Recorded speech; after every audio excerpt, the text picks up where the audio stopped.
Hola a todos, bienvenidos a Elemental, mi nombre es Pedro y lo que van a ver a continuación es una charla que dimos en I2B el viernes 17 que habla un poco de cuál fue el aprendizaje que hemos tenido haciendo este podcast y también un poco el proceso de crear el podcast. Que lo disfruten.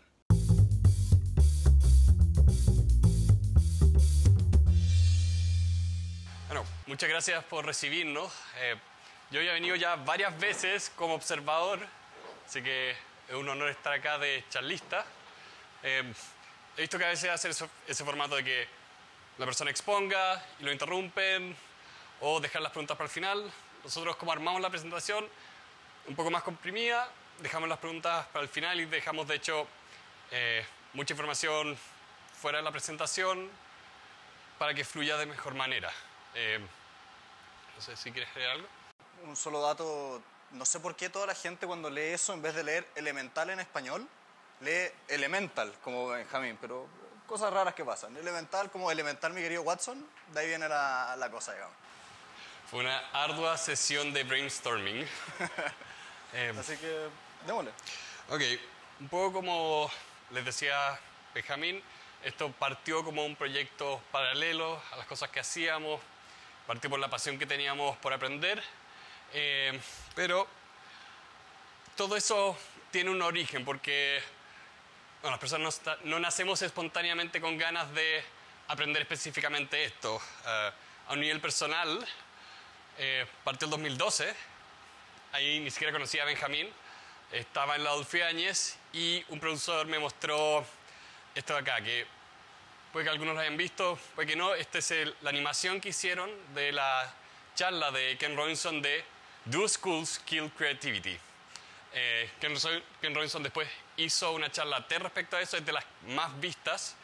Y eso me abrió los ojos a algo que no pensaba posible, que tú puedes aprender cosas en YouTube, que hay un universo de aprendizaje más dinámico, más didáctico en Internet, que existía fuera de Wikipedia. Y de esta persona saltea todo el universo educacional de YouTube y seguir esta curiosidad, seguir estas ganas de aprender cosas que estaban fuera de mi área de expertise, fuera de mi carrera. Y afortunadamente todas estas personas también tenían un podcast. Entonces me mantenía en ese ciclo de alimentar esta curiosidad por no solo novedad, sino información. Porque no sé si alguien ha ido a la Adolfo Ibáñez, pero queda lejos. Tanto que lo que menos me puede demorar son 36 minutos en auto. Yo no tengo auto, así que eran unos 50, más las horas de gimnasio.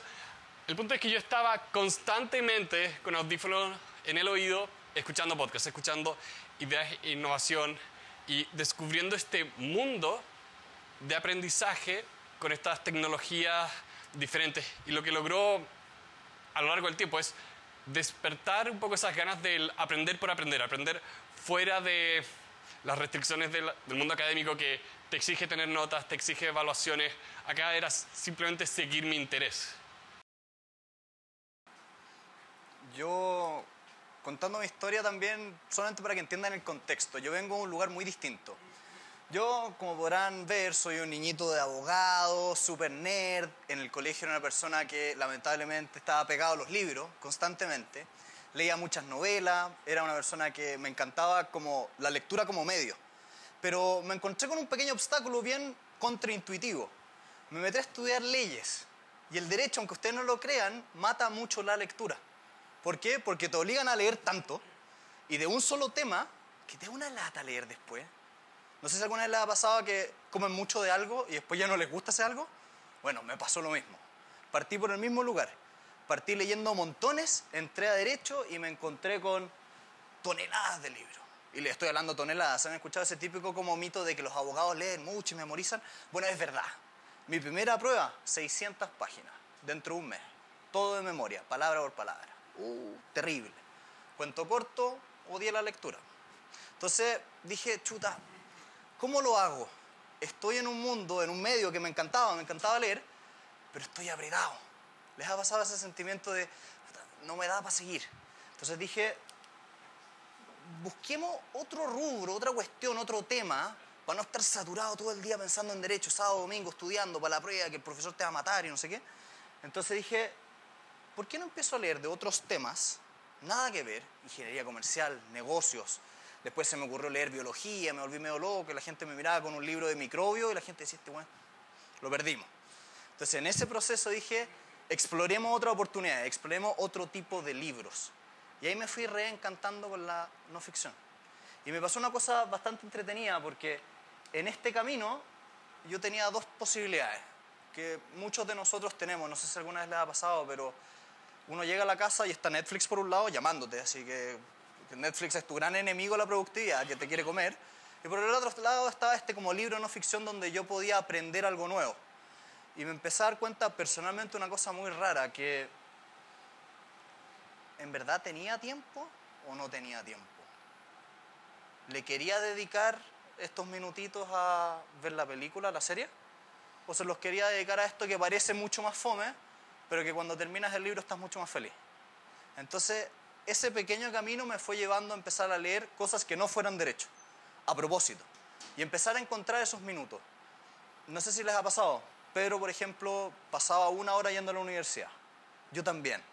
Y tenía la gracia de que muchas veces, no sé si se han metido al metro a las 6 de la tarde, es uno así, ¿no es cierto?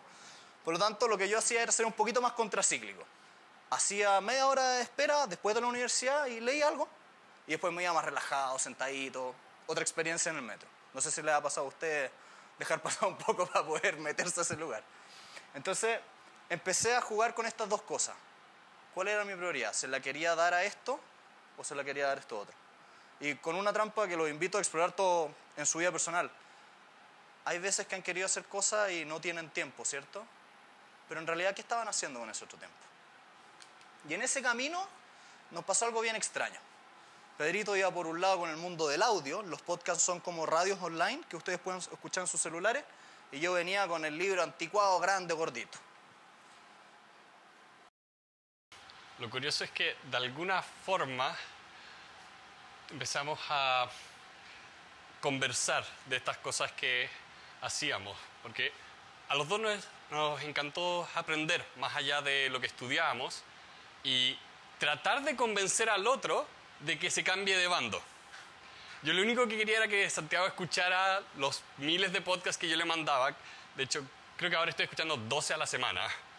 Es un poquito excesivo, pero ya. Un poquito excesivo. Sé que estoy en el 5%. Pero, ¿qué ocurrió? Nos empezamos a encantar esta idea de colaborar. Tenemos que hacer algo con esto. No puede ser que sigamos con dos ideas paralelas y empezamos a un poco negociar el sacrificio. Lo digo porque para mí significaba pasar de 0 a un libro al año a 1 a la semana.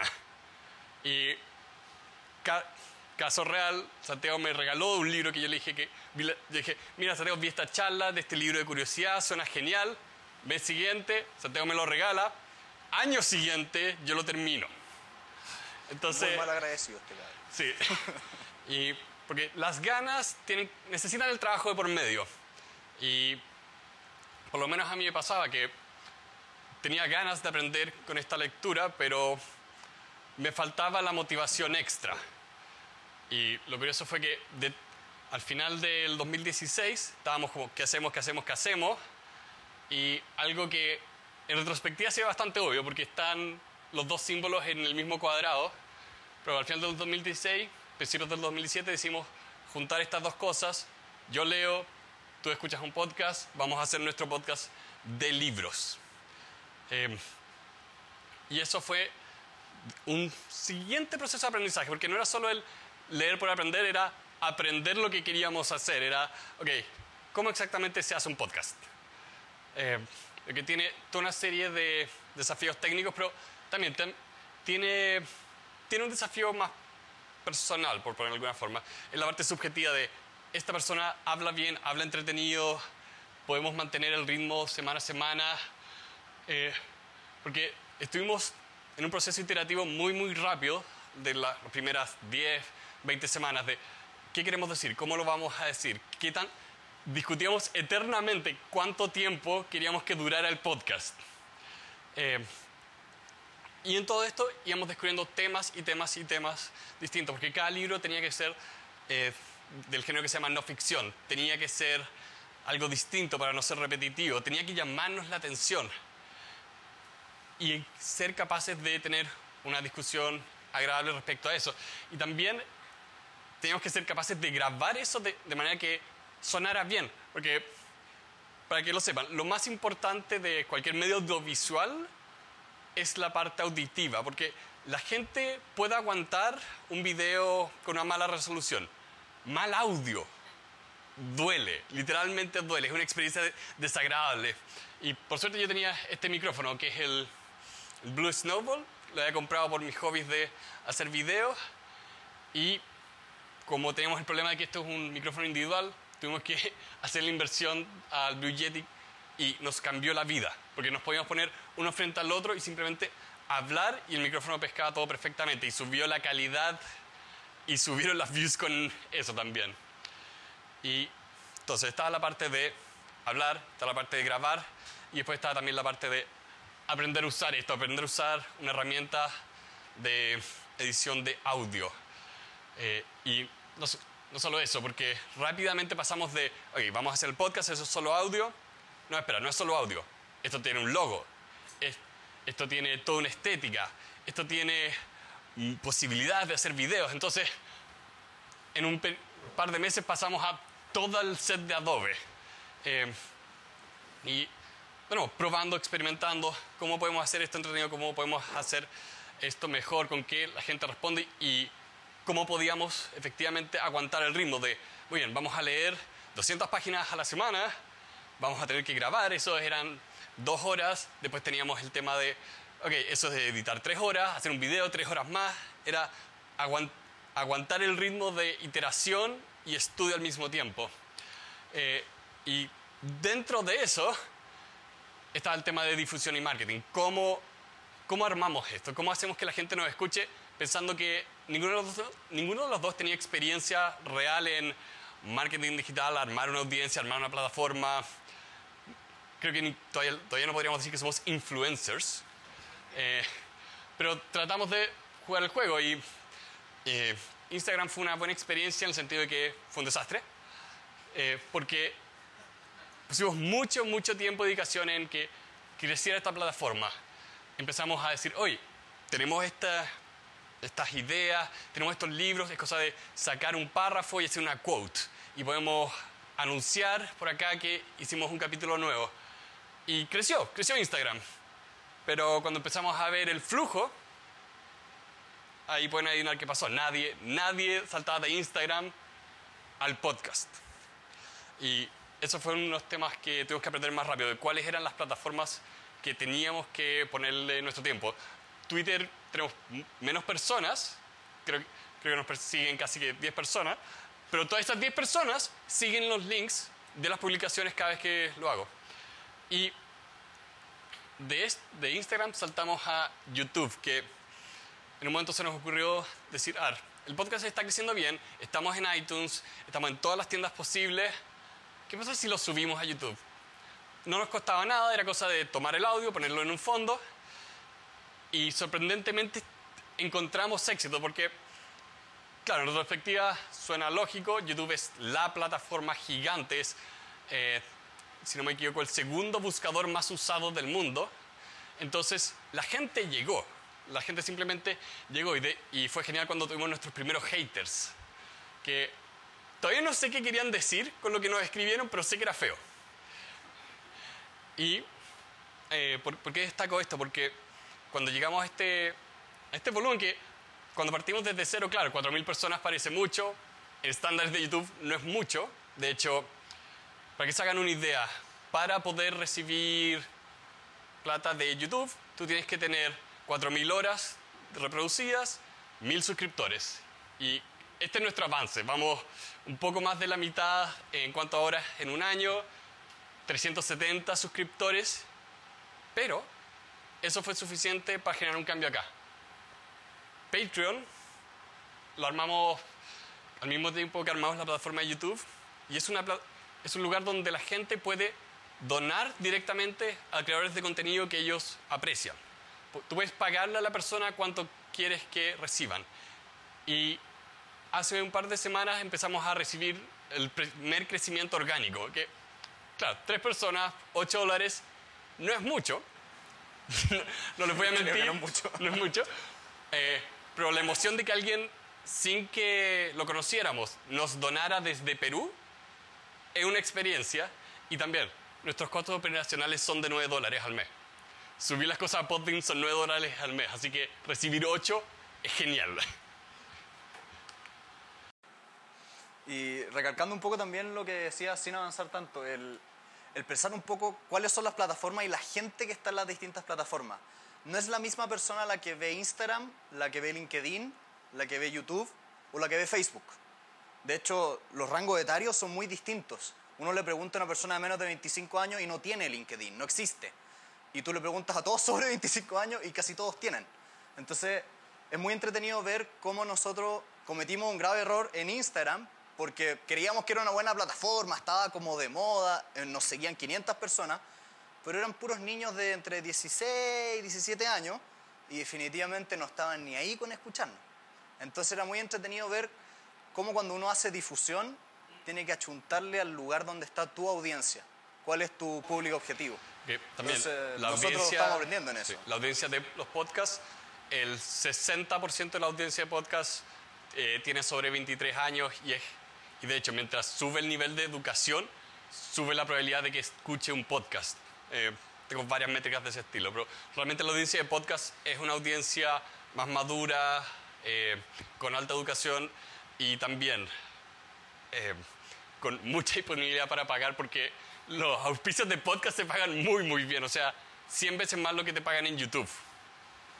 Bueno, no llegamos a eso todavía.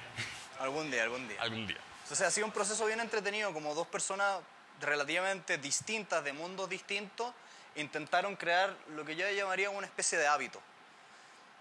Darse 15 minutos, 10 minutos al día para leer un libro suena poco al final del día. 10 minutos no es tanto. Pero si tú lo haces periódicamente, suman 5, 10 páginas por día, y eso en 10 días ya tienes 100. En 20 días leíste un libro. Eso es mucho. Entonces, para nosotros, la única forma de lograr esto fue crear un hábito. Y un hábito que empezara a empujarnos de a poquitito. Porque no sé si les ha pasado, por ejemplo, cuando se toman un café, pero llega un punto donde uno ya no lo piensa. Como que va el cafecito en la mañana, ¿no es cierto? ¿No es cierto? Bien. Me sonríe así como, sí, va el cafecito, bien. En cambio, es lo mismo acá. Cuando se suban a una micro, cuando estén esperando en el doctor, cuando se vayan a acostar y se quieren quedar dormidos, no les pido 100 páginas, 2 páginas, 3 páginas. Con eso van avanzando a poquitito. Es el hábito de, tengo el libro acá en la mano. Además de eso, nos encontramos con un problema. Yo venía leyendo desde chico. Como les dije, soy un súper ñoño, un nerd, profesor de derecho. ¿Para qué más Perkin?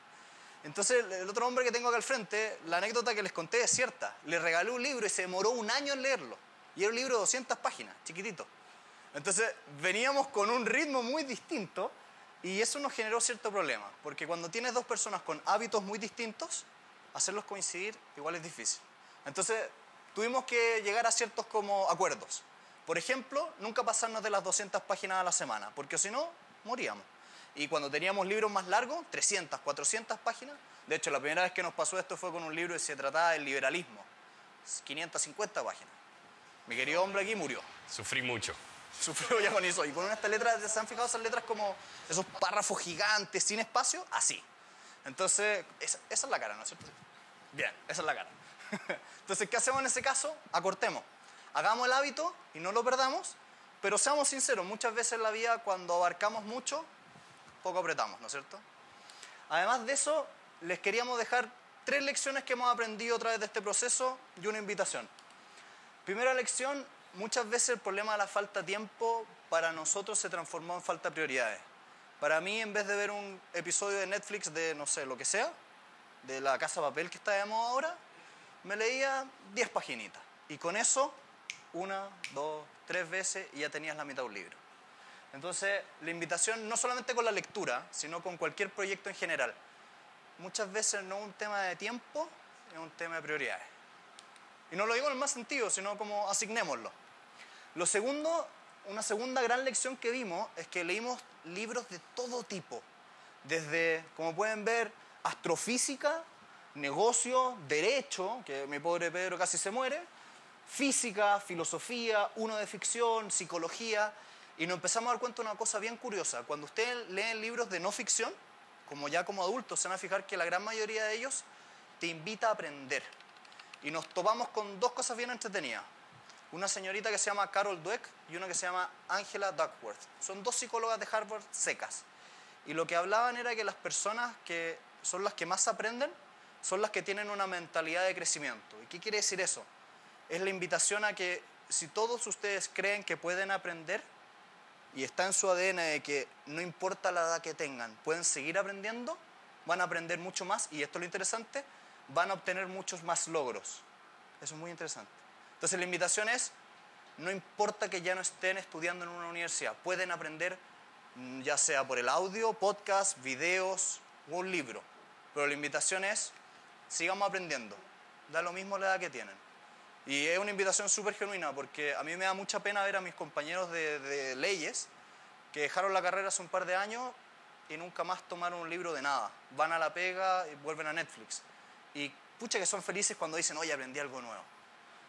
Y en tercer lugar, es mucho más fácil compartido. Mi abuelo decía, las cosas compartidas saben mejor.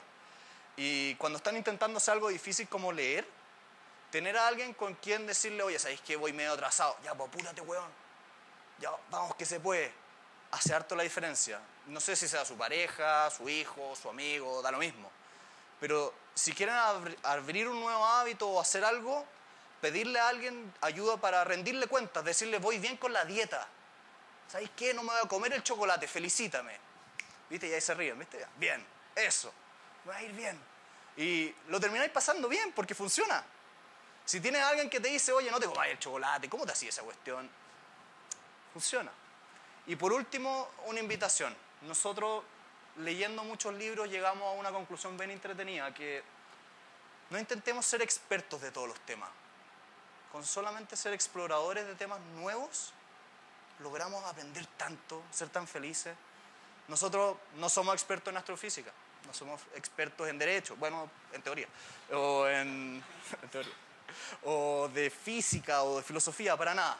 Pero nos maravillamos con todas las cosas nuevas que se pueden aprender con un libro chiquitito, con cosas tan contraintuitivas como cómo poner los estacionamientos en la calle, que es un libro de urbanismo que leímos. Si te conviene poner el estacionamiento pagado o no.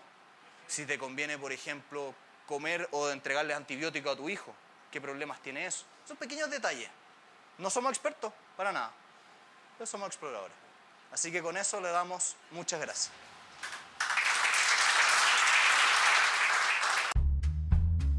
Los invitamos a visitar nuestra página web elementalpodcast.cl y nuestro canal de YouTube. Además, les damos las gracias a todos los padrinos que nos están ayudando a hacer posible este podcast. Pueden escucharnos en sus iPhone en la aplicación Apple Podcast o en su Android en la aplicación Stitcher. Los invitamos también a visitarnos en Facebook, Twitter, Instagram y LinkedIn. Les pedimos, ojalá que nos puedan dar un me gusta, puedan compartir y suscribirse, y aquellos que están en YouTube, poner la campanita. Y además, dejarnos sus comentarios en todas las redes sociales y ojalá en iTunes. Nuevamente, muchas gracias por escucharnos. Nos vemos en el siguiente episodio.